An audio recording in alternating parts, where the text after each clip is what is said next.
Martel presents We Need to Talk, The Truth About Sexual Violence and My Fight for Justice, written by Emily Hunt and read by Laurel Lefko. The moral right of the author has been asserted. This performance is owned by Martel. A note on names. This story is mine. Throughout, you will see that I have used the pseudonym John for my attacker.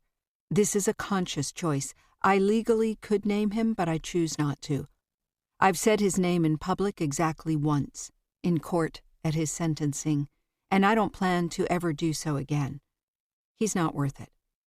My story is not about him. It's what happened after I woke up in a bed next to him. Fundamentally, this book isn't about naming and shaming. This book is about trying to change the way we talk about sexual violence in this country.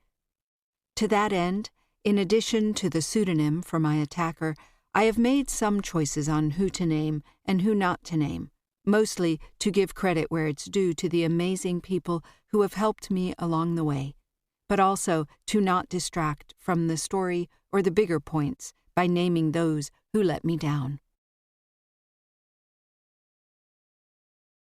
There is something I need to tell you. What I remember most, probably because it's what I remember first, was the feeling of the bedspread against my bare skin. It was insubstantial and somehow both rough and soft at the same time. Curled up on my left side, cold, naked, and shivering, its texture was confusing.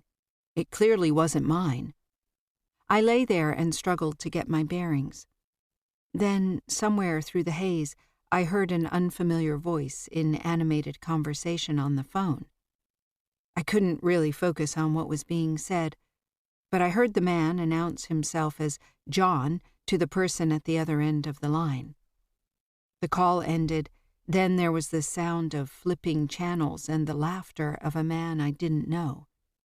I have no idea how much time passed in those moments, or between them and the next.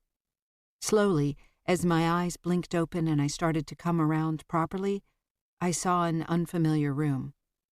I could see a couch and a coffee table from where I lay on the bed. Muted tones and high-end hotel furniture.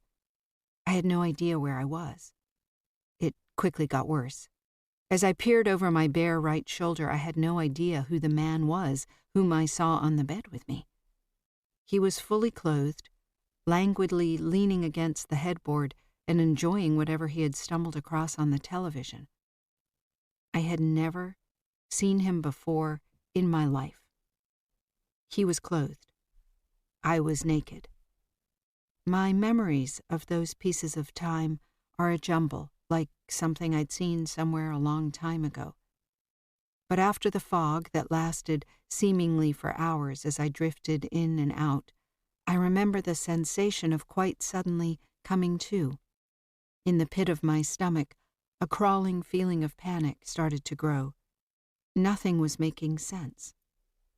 I peered down over the edge of the mattress and saw my clothes dropped in a pile by the side of the bed next to my handbag. Without even really thinking about it, I reached into my bag for my phone. I had maybe a dozen missed calls and texts from people who were wondering where I was. I had missed a dinner. I was very unusually not answering my phone, and even my ex-husband was wondering where I was. It was 10:22 p.m., and the last thing I remembered was finishing up a long lunch with my dad at least 5 hours earlier, maybe more. I rolled over and faced the stranger in the bed.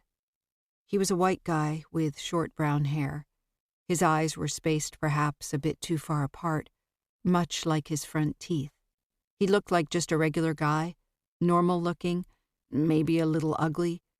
He was extraordinarily ordinary and instantly forgettable. "Where am I?" I asked. "At the Town Hall Hotel," he replied, and then he paused for a moment as the words hung in the air. "Do you know what my name is?" I thought for a moment, inspecting this man's face for any sign of familiarity. There was none. And then the phone call I had overheard came back to me. "John?" "Your name is John," I answered, with near certainty. Something was very wrong. It occurred to me suddenly that I'd probably been drugged. I felt the possibility of it completely in that moment. Many of us have had the classic big night out with parts forgotten, but I had never had a full 5 hours missing without so much as a foggy recollection of something embarrassing. Perhaps more telling, if I'd been drunk enough to miss 5 hours of my own life, I would still be drunk. Or I'd be throwing up. Or both. And I was neither. I started to grab my clothes and my phone from the floor. Numb and shaking, I went to hide in the bathroom. It's only now, through what I've been told, that I know any of what happened to me in those previous 5 hours. What happened to me afterwards still defies logic and belief. What is clear, though, is that I was in control of none of it. Chapter 1. 10.5 hours earlier, just before midday on a bright Sunday afternoon in East London, I walked into my favorite local restaurant to meet my dad for lunch. Light streamed in the windows, carrying spring inside. I was wearing a much-loved dress, black and quilted, with 3/4-length sleeves and a skirt that hit above the knee. I was wearing my glasses, hadn't put on any makeup, and was fidgeting with the long bronze chain-link necklace I loved to wear. It might have been bright out, but it was still chilly enough that I was wearing tights along with my trainers. My dad and I ordered coffee and waited for the day's lunch menu to be written up on the blackboard on the far wall. From our table in the corner, I watched the restaurant filling up around me. At midday, we drank wine while we considered what to have for lunch. I was at this pivotal moment in my life. It was as though everything was starting over. My divorce had just been finalized. I was interviewing for an amazing job the next day and had a date planned that evening with the sort of man my father desperately wanted me to marry, a lawyer at a bank. Though I was born in New York, I've lived in London longer than I've lived anywhere else in my life.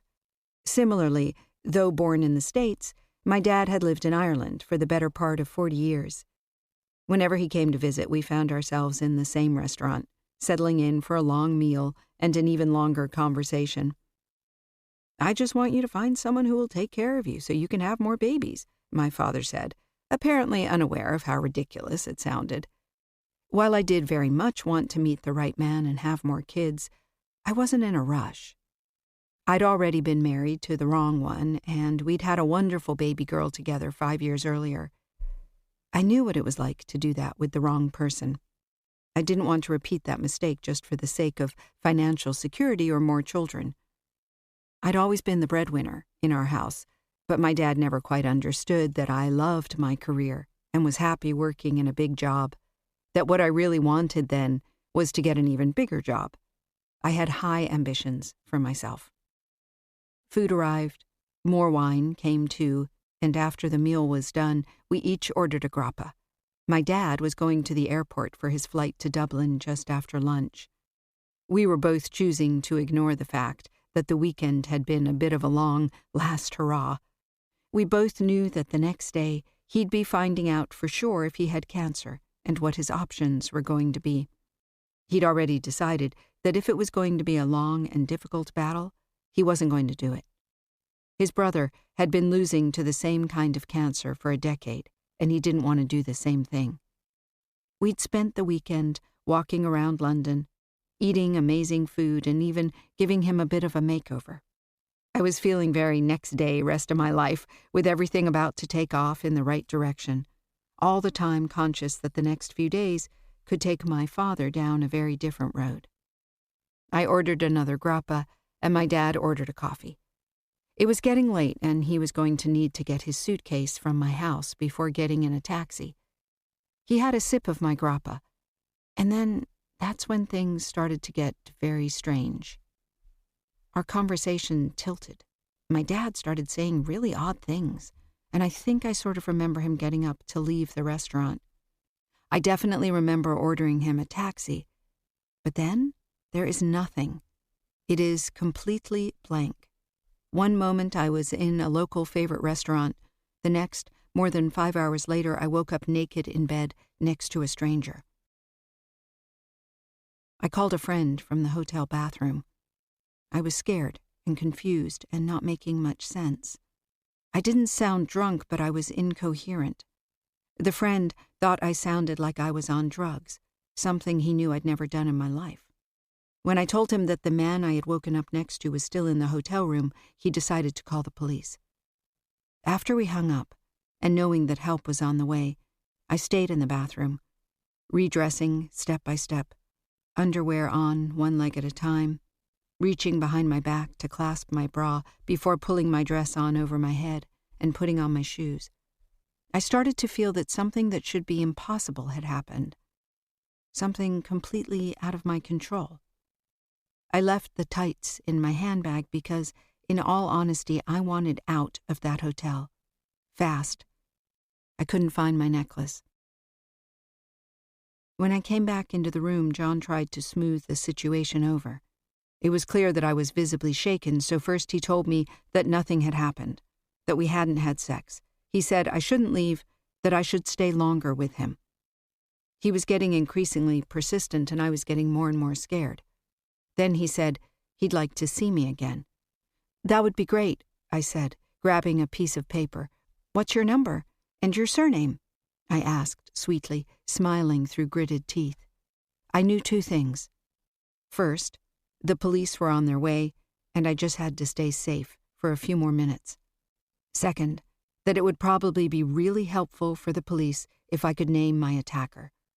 Maybe he could read my thoughts from the expression on my face, because when he carefully spelled out his surname, he swapped some of the letters. And when he gave me his number, it was missing a digit. I told him I'd call him soon, and then headed for the door, trying not to show any panic. As I shut the door behind me, my phone rang from a blocked number. The police were calling to tell me that they were downstairs.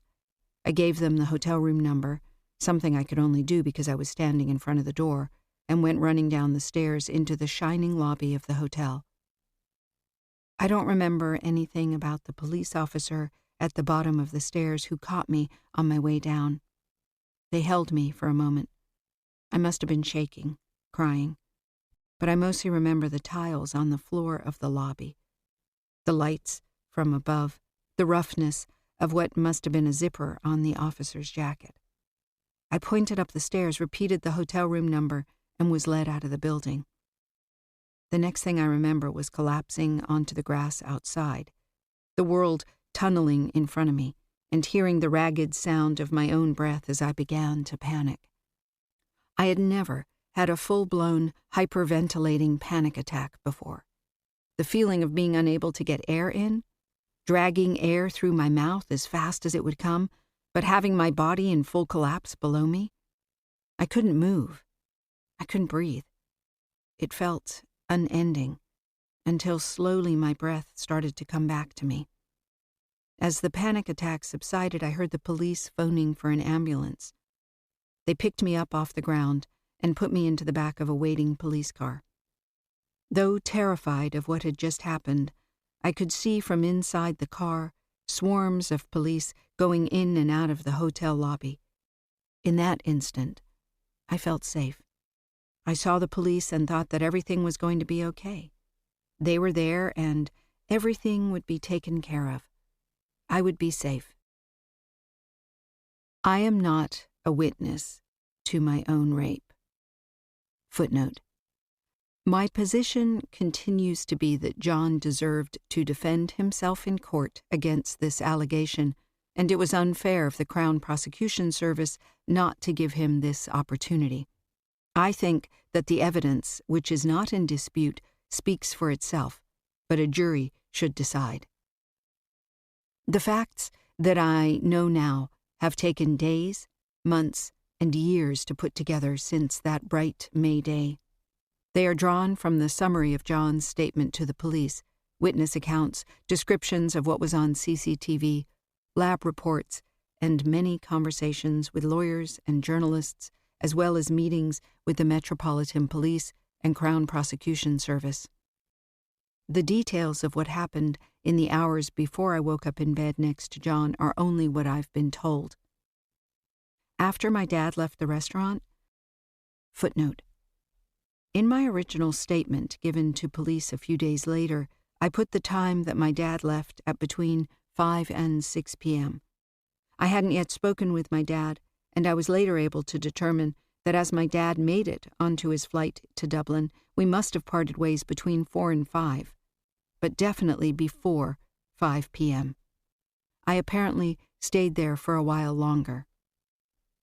The staff said I didn't seem drunk or too worse for wear, but my ex-husband James had been surprised that my dad had seemed so out of it when he came to collect his suitcase. Footnote. My ex-husband requested a pseudonym be used. I let our daughter pick a name for him, and she decided that he should be called James. He said he'd never seen my dad so drunk, and he was surprised, as we hadn't been gone that long and my father could very much hold his liquor. James and I had been divorced for 3 months, but it was a hugely amicable divorce at the start, so much so that he was still living in the house with me and our 5-year-old daughter. When he saw the state my father was in, he started worrying about me, and I wasn't answering my phone. He rang the restaurant and asked them to tell me to answer my phone. When he finally got through to me, I apparently told him that I was talking with a guy and I'd be home later. I don't remember the conversation at all. Probably an hour after that conversation, I walked into Poison, a small bar with a neon sign out front that flicked from Poison to Cleanse, depending on whether it was open or not. I'd never been inside this bar, but I had seen it from the outside. They were having a psychedelic movie event, and the space must have been glowing from the lights of the film. "Are you on drugs?" John asked, pretty immediately once we started speaking. I was holding a glass with clear liquid in it. He was having a hard time following what I was saying. I was repeating myself and talking about a restaurant. He told the police later that I seemed like I might be a bit crazy. For some reason, John was on his own that Sunday afternoon in this small bar on the far side of town from where he lived. He wasn't drinking and had no drugs in his system.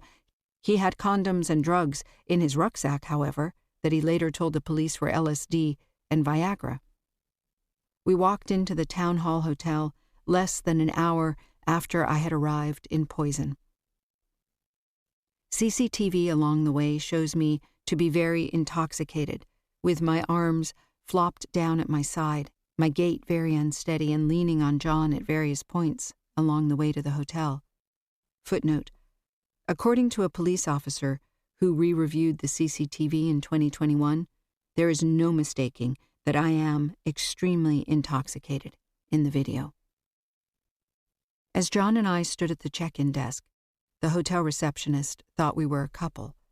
I was leaning on John to steady myself. We held hands. The receptionist said later that while I seemed very tired, she didn't think anything was amiss. We could have been anyone. John mentioned to her that I'd had a bit too much to drink and just needed to rest for a while. As we headed up to the room, I became even less steady on my feet. In fact, as John opened the door to our hotel room, the CCTV recorded me falling backwards, completely unable to remain standing on my own. I happened to land on a bench. If it hadn't been there, I would have landed on the floor. John walked into the hotel room, and I followed behind, the door shut behind us. As we undressed, John took his condoms out of his rucksack. He asked if he needed them, and I made a comment about being the sort of person who gets pregnant. Apparently that was enough to convince him to use them. However, while we were having sex, he was having difficulty and couldn't keep an erection. He told the police that I passed out immediately after he stopped having sex with me. Footnote. In my original police statement, I said that I thought I must have been unconscious when John had sex with me because I had no knowledge or memory of it and didn't recognize him at all when I woke up. But over the years after I learned more about the impact of date rape drugs like GHB and was told the details from John's statement to the police, I assumed that I was conscious but deeply intoxicated. However, in August 2021, John tweeted what appears to be a confession of having sex with me while I was unconscious. I was basically impotent, and I had sex with her for a few seconds. She woke up, and I told her nothing had happened. I was embarrassed, and I wanted to forget about the experience. For this, I have been called a rapist. Having sex with someone who then wakes up is having sex with someone who is not conscious, and therefore unable to give consent. That is rape, and that is illegal. Unfortunately, as in the case of Bonnie Turner, the Crown Prosecution Service doesn't seem to accept written confessions as sufficient evidence of rape to take a case forward. He then got dressed and went down to reception to deal with an issue with his credit card before coming back up and turning on the hotel room's television. And then after a while, I woke up. While I was collapsing outside the hotel, the police went to the room and asked John to come out into the hallway. The CCTV footage shows him fairly relaxed and joking around a bit with the police. It then shows him trying to ditch his drugs there in the corridor as they take him away to the police station to be interviewed under caution. There were used condoms in the room. They never found my necklace. The police had been called immediately, and it seemed like it should have been a straightforward case. Whether I was drunk or drugged, I was obviously impaired, as John had asked me if I was on drugs and had told the police he thought I was possibly mentally ill. I couldn't even reliably stand up on my own, and there is CCTV footage of me falling over right before going into the hotel room with him. He not only admitted to the sex, but there were also used condoms at the scene. But, as happens to the majority of rape victims, the system failed me. The police investigation was doomed from the start. I was taken to the local hospital in an ambulance. I was hypoglycemic, having trouble breathing, and complaining of chest pains. I was left in a curtained-off cubicle in A&E while numerous nameless nurses, doctors, and uniformed police officers came and went, while I had no sense of what was happening. I was shaking under a hospital blanket and blinded by the fluorescent light. Everything hurt. After a while, a young female cop, dwarfed by her uniform, came in and started asking questions. She'd been in and out with the rest, but it appeared that she'd been charged with taking care of me. She asked a few questions and disappeared again. She returned well after midnight with a white box containing the early evidence collection kit. She took out the instructions, carefully unfolding them and smoothing them out. She started at the top, reading through. It seemed to me this was perhaps her first time, and she wanted to get it right. There weren't the swabs you see on TV. In fact, there was nothing more intimate than peeing in a cup. I dutifully went off to the bathroom to provide the sample. By now, it was the early hours of the morning. What neither I, nor likely even the young police officer realized, was that it was already far too late. Most date rape drugs, like GHB, metabolize out of the victim's system within 6 to 12 hours, which means that when the police first arrived at the scene, sometime after 10:30 p.m., the window was already closing, as I'd likely been drugged around 6 hours earlier.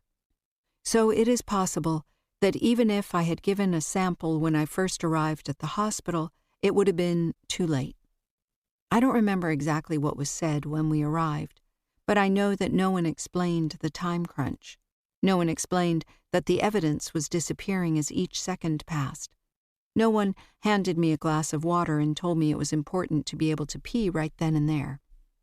When I came back with the filled sample cup, the policewoman explained, reading from the instruction sheet, that they would take another sample an hour later to compare with the first.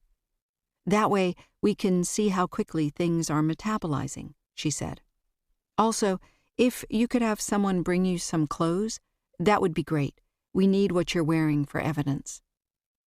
I asked about a blood test, as I thought that would be more accurate, but she said that wasn't part of the evidence collection. With her job done, she left the cubicle. It was around 2 o'clock in the morning when I rang a few friends to see if anyone could bring me some clothes. It was a horrifying task. I was afraid that someone would answer and I would have to explain why I was calling, to borrow some clothes. Worse, if they did answer, I would then likely have to tell them that I thought I'd probably been raped. Though I rang 5 different people, no one answered. I told the police that no one was available to bring me clothes. Years later, I found out that they wrote down in their notebooks that I'd refused to give them clothes as evidence and was being difficult. Because I had no clothes to change into and no friends able to answer the phone at 2 a.m., they began to doubt I was a rape victim. I had been asking when they would be taking me for an examination to make sure that I was okay and wasn't injured. I assumed they wanted to take more evidence, or that they could find me something to wear so they could take my clothes. The uniformed officers said they wouldn't be taking me for a forensic examination, even though they had told the hospital that they would be, and that someone would be in touch the next day with information on how to get to the Haven, the local specialist rape center run in partnership between the NHS and the Metropolitan Police. In the end, they said I couldn't give my consent for a forensic medical examination in my condition. 7 hours after John had sex with me, the police said I still seemed too intoxicated. It was nearly 3 o'clock in the morning as we walked down the little road to my house. I was shattered, emotionally and physically. I felt as though I'd run a marathon. The police officer had finally managed to get hold of someone from the Sapphire Unit, London's Sexual Offences Unit. They'd apparently been promising to turn up on the scene for hours, but hadn't been able to. She handed me the phone, and on the other end was a woman whose name I didn't catch. "Right, I can be there in about an hour and a half to take your statement," she said. Stunned, I started to cry. I'd been with the police since not long after 10:30 p.m. It was 5 hours later, and this woman wanted me to wait another 90 minutes. It would have been 4:30 or 5 in the morning after a very long and traumatic day. I literally couldn't do it. We agreed I'd speak with them the next day about giving a statement. I left the police who had taken me home into the house and went upstairs into the bathroom to do the second urine sample and to change out of my clothes into pajamas. I walked into my bedroom as though wading through molasses, tired and slow. Standing next to my bed, a police officer opened an evidence bag and told me to put my dress in it. Robotically, one by one, each article of clothing went into a separate bag, which was then sealed in front of me. As they finished up, they told me not to shower. They said someone would be in touch the next day. Then they left. In the suddenly quiet house, with my daughter asleep in her room and my ex-husband asleep downstairs, I fell over into my bed, the world quickly receding as exhaustion took hold. I was asleep in moments. Sometime after dawn, I woke up to my daughter kissing my nose. She had just turned 5 the week before, and morning was our time together. We always spent at least half an hour in bed together first thing in the morning, having breakfast, hanging out, and talking about our day. I thought that I would be too destroyed that morning to deal with being a mother, but I broke out in a huge smile at the silliness of the beautiful face squished up against mine. I pulled her into my bed and gave her the sort of hug that only mums can really give. She wriggled away and giggled and settled down next to me to start telling me about the goings-on in her reception class. Luckily that morning, for whatever reason, she didn't ask about my day. What I didn't know is that by the time I was spending that precious time with my daughter, I'd already done everything wrong as a victim. I hadn't rung the police. My friend had, so I was attention-seeking. I'd hyperventilated and needed an ambulance, so was overreacting and carrying on. At the hospital, I'd refused to give my clothes as evidence, and so was being difficult and untrustworthy. Finally, I'd refused to give my statement to the police at 4:30 in the morning. Perhaps that was the final straw. I'll never know what exactly it was about me, or what specific moment it was that made the police decide my case wasn't worth pursuing. But the decision had already been made by those small hours of the morning, only 12 hours after I'd woken up in bed next to a stranger. I was not a worthy victim. Every perceived mistake I made that night meant that my case didn't have a chance. Much like I wasn't a direct witness to what happened in the hours before waking up in the hotel bed next to John, I also wasn't a witness to or even particularly involved in the police investigation in the months that followed.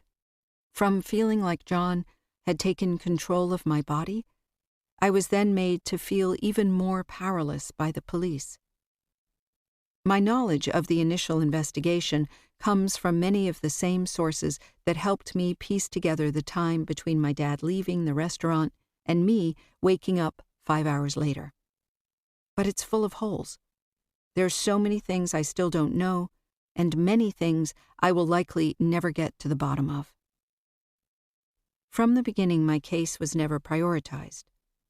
I do actually understand why the case of a woman who wakes up in a nice hotel with no memory of what happened might be treated as a lower priority than the truly heinous things seen on a daily basis by the sex offenses unit of a major metropolitan police department.